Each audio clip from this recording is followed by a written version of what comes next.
Plein phare sur le mondial de l'automobile. Bonjour à tous, bienvenue au Mondial de l'Automobile de Paris. Nous sommes en direct depuis le stand de l'ASFA, l'association professionnelle des autoroutes et ouvrages routiers, située pavillon 2.2, allée E. Toutes les heures, entre 10h et 16h, suivez notre émission Plein phare. Avec nos invités, nous parlerons de l'actualité de l'automobile, nous vous emmènerons découvrir les coulisses du mondial, sans oublier bien sûr notre coup de projecteur quotidien sur quelques-unes des principales stars et nouveautés présentées ici à Paris. Aujourd'hui, le thème de notre émission Plein phare, ma voiture et moi, Florent Collange. Merci Jean-Paul Rollin. L'actualité de la route et des conducteurs, c'était aujourd'hui à Paris, à la Maison de la Chimie, où se déroulent les rencontres parlementaires sur la sécurité routière. À la Maison de la Chimie, on retrouve tout de suite Stéphane Chabrier. Alors Stéphane, comment se sont passées ce matin ces rencontres parlementaires ?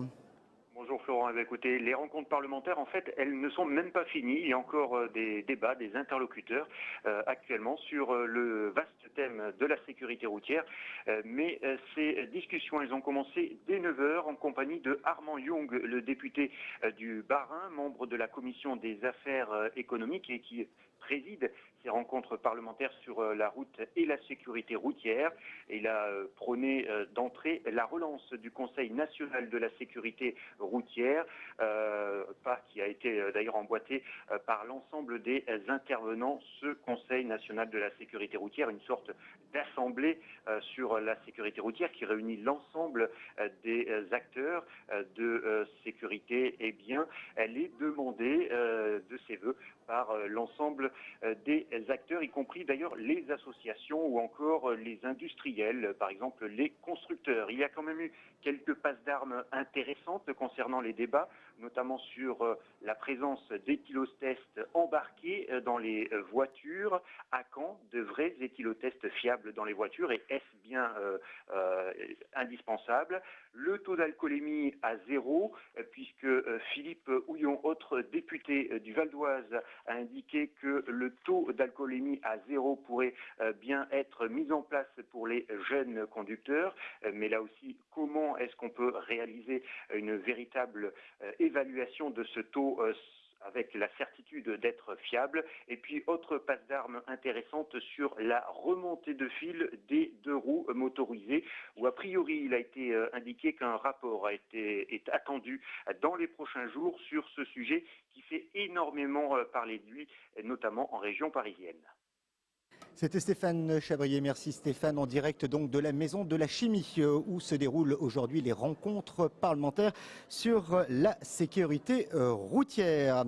À présent, nous allons retrouver l'invité de la mi-journée qui est Bruno Rogier, responsable marketing Dacia France. Bonjour Bruno Rogier. Bonjour. J'allais dire Bruno Rougier, vous voyez encore, j'allais refaire la même erreur que tout à l'heure.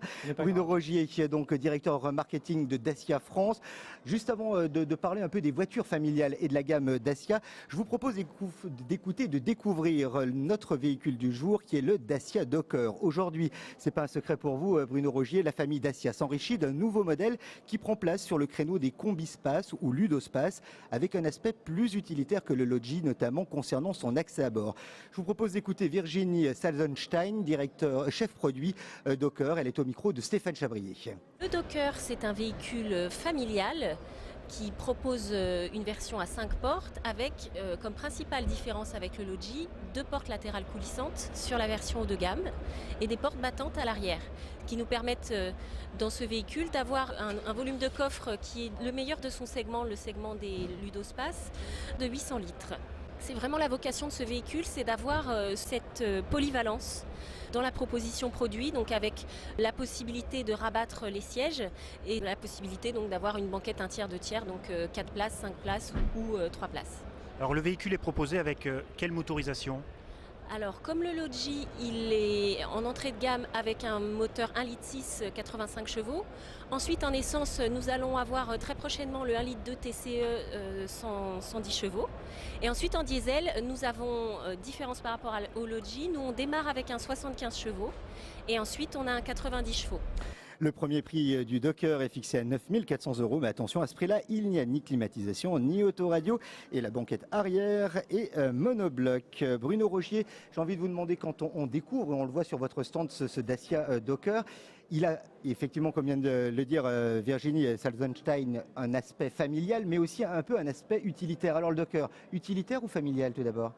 Je pense que c'est un véhicule qui combine les deux avantages en fait. Familial pour le transport de personnes et puis utilitaire parce que ces personnes-là peuvent l'utiliser pour leur activité sportive ou transporter toutes sortes de choses, des vélos, des bagages et ainsi de suite. Donc c'est vraiment un véhicule qui se veut pratique de par sa conception. C'est pour ça que c'est un ludospace avec des portes latérales. Ce qu'on a dit en titre, un ludospace ou combispace. Globalement c'est la même chose. C'est un véhicule avec des portes latérales coulissantes. Et dans le cas particulier, qui présente un coffre immense, donc 800 litres. 800 litres, ça ne vous parle peut-être pas, mais vous pouvez y mettre 4 bagages, des poussettes. Et puis, comme je disais, si vous avez des activités sportives, vous pouvez y ranger des vélos, toutes sortes de choses en fait. Donc, c'est vraiment un côté pratique, familial. Alors aujourd'hui, justement, c'est le credo de la marque Dacia, la famille. C'est vraiment la philosophie de la marque.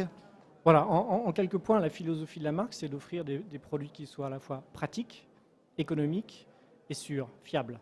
Et donc, toute la gamme Dacia, que ce soit le Docker dont on parle actuellement, ou par exemple le nouveau monospace Logi qui a été sorti au mois d'avril, reprennent exactement ces 3 avantages de la marque. Alors justement, quand on est famille, et notamment pour certaines familles, en cette période, on va dire, de crise, le budget est important. Et là aussi, c'est la philosophie de votre marque de proposer des véhicules, je dirais, à des prix abordables. On vous présente même souvent comme une marque low cost. C'est péjoratif quand on dit Dacia marque low cost ? Non, ça n'est pas péjoratif. Dacia, c'est la marque qui offre le juste nécessaire au juste prix en fait. Après, ça veut dire que les autres ne le font pas alors ? Après, en tout cas, c'est notre positionnement et ça marche très bien aujourd'hui. Après, chacun selon son budget. Le véhicule dont vous parlez, le Docker à 9 400 €, c'est un véhicule qui, à ce niveau de prix-là, est tout à fait fiable, qui reprend toutes les caractéristiques d'habitabilité de la gamme. Et puis, si vous voulez l'agrémenter, mettre un peu plus de confort, vous pouvez acheter une climatisation, vous pouvez acheter un radar de recul. Voilà, toutes sortes de choses ça dépend de votre budget en fait. Avant de poursuivre cet entretien, Bruno Rogier, on va faire une pause pour une information trafic. On va rejoindre notre studio de Dijon pour une information urgente. Et priorité à la sécurité sur Autoroute Info avec un accident qui s'est produit sur l'autoroute A6 en direction de Lyon. C'est après le kilomètre 220, après la sortie 22 à Vallon en Bourgogne. Une voiture sortie de route, elle serait dans l'accotement, peut-être des débris sur les voies. Un patrouilleur se rend sur place, donc sur l'A6, direction Lyon, après le kilomètre 220, après la sortie 22. Information à suivre sur Autoroute Info. Et nous, on revient au Mondial de l'Automobile de Paris avec notre invité de ce début d'après-midi, Bruno Rogier.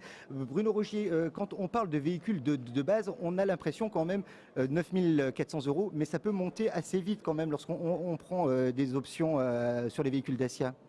Alors, tout reste relatif, puisque les versions les plus équipées sur le Docker, c'est autour de 13 000 €. Avec 13 000 €, vous avez un véhicule qui comprend 2 portes latérales coulissantes, un véhicule qui est équipé de la climatisation, qui peut avoir le radar de recul, et qui peut avoir aussi un nouvel outil sur la gamme qui est un Medianav, ce qu'on appelle un Medianav, un outil multimédia où vous avez à la fois la radio, vous pouvez aussi, avec la technologie Bluetooth, écouter votre musique nomade, et ça c'est très bien pour les familles. Et puis vous avez aussi un GPS, et là sur un écran extrêmement large, je crois que c'est le plus large du marché, avec une diagonale de 18 cm. Donc vous voyez, ça c'est de la technologie simple, pas chère, qui correspond aux familles. Et bien évidemment, ça enrichit un peu le prix du véhicule de départ, mais tout ça reste totalement accessible. On va refaire une pause pour l'information trafic. C'est notre priorité, bien sûr, sur Autoroute Info, avec un nouvel événement, cette fois en région Rhône-Alpes.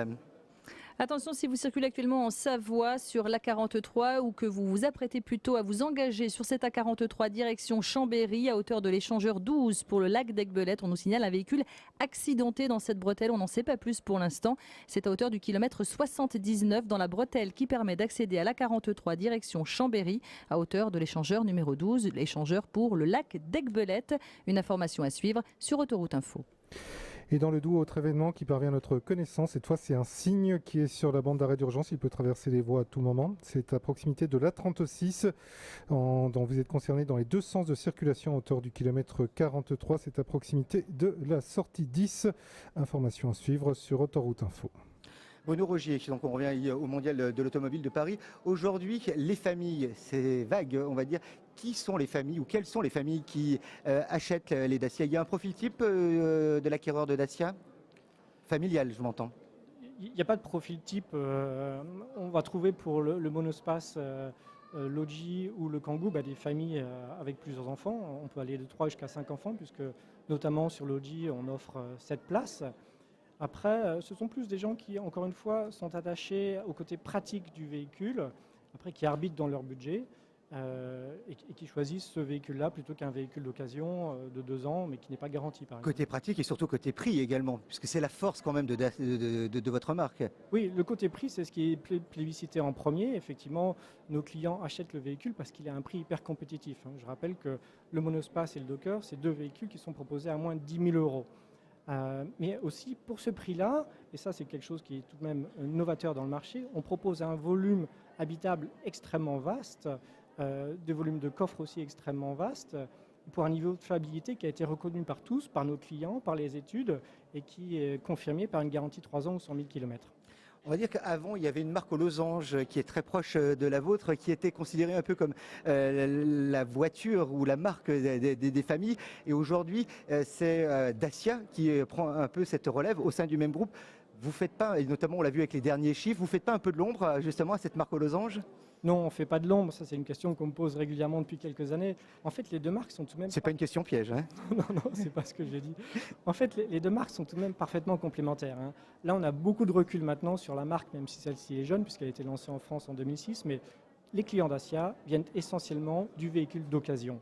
Les clients Renault sont plutôt fidèles à la marque, sont effectivement plus à la recherche de confort ou de choix, ne serait-ce dans le niveau de puissance des motorisations. Mais on a bien 2 univers séparés et 2 marques qui se complètent. C'est 2 familles distinctes. Oui. Parce que le thème de la famille est aujourd'hui le thème de notre émission Plein Phare. Bruno Rogier, merci en tout cas d'être venu. On rappelle que vous êtes sur le pavillon 1, c'est cela? Oui, c'est cela. Et à côté de la marque aux losanges. Tout à fait. Merci beaucoup Bruno Rogier en tout cas pour cette intervention. Je vous remercie. Merci messieurs, prochain rendez-vous dans 45 minutes pour la suite de notre émission Plein Phare dont le thème du jour est Ma voiture et moi. À 14h, nous parlerons covoiturage et autopartage. Si vous avez des interrogations sur ce mondial de l'auto, si vous souhaitez réagir aux propos de nos invités ou nous laisser vos commentaires et réactions, rendez-vous sur notre site www.autorouteinfo.fr ou rejoignez-nous sur les réseaux sociaux. Vous pouvez également nous rejoindre sur notre page Facebook. Et puis, la question du jour, nous attendons vos réponses. La question, seriez-vous prêt à assurer vous-même l'entretien de votre véhicule? Votre réponse sur notre page Facebook Autoroute Info.